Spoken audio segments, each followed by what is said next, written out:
For this week's discussion, we're looking at what an instructional playbook for an instructional technologist might include, comparing this to Jim Knight's instructional playbook.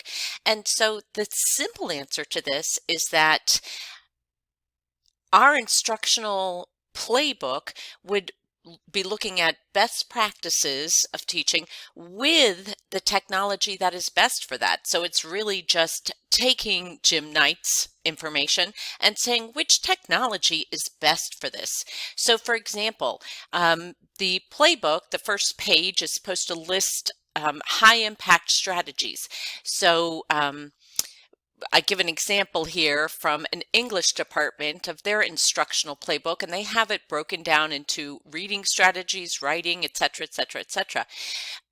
For me, an instructional playbook for an instructional technology coach would have these same kind of categorizations, but it would indicate which apps, which tools were best for these kind of strategies. So if our strategy has to do with reading, we're clearly not going to use an app that is best for mathematical computation.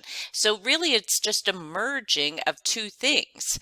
And so this is, your first page would be just that, the listing of categories and strategies. So you might have a listing of best strategies for math, best strategies for language arts, etc., etc. And then you have, just as Knight does, a one-page description of each strategy.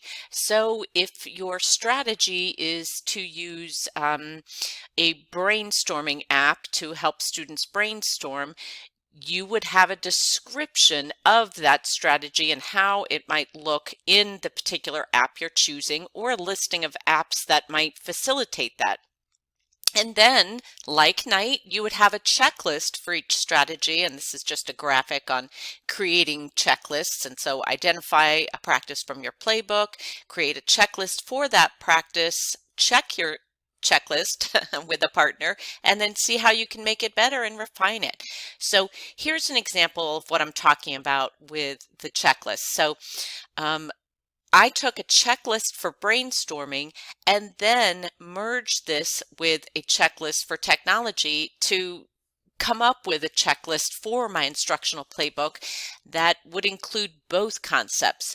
So one thing I want to do is make sure the chosen app allows you to focus on quantity by coming up with as many ideas as possible. So what kind of app am I using that will allow for brainstorming, that will allow for lots of ideas? I'll want to make sure the app allows you to put criticism on hold to encourage students to make many suggestions.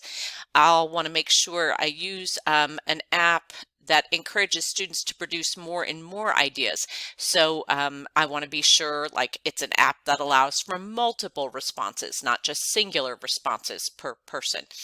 And then use the chosen app to encourage unconventional ideas. So you might look for an app that allows you to do a thumbs up or smiley faces or other types of positive reinforcement. So basically, like I said before, the playbook for an instructional technology coach would look very similar to Knight's, but with the focus on technology and how particular strategies pair well with particular technologies. I also note I included the Samer model in my references because one of the things that I would always be looking for is this technology going to do more than just substitute? Is it really making a difference? Thank you very much. Hope you enjoyed.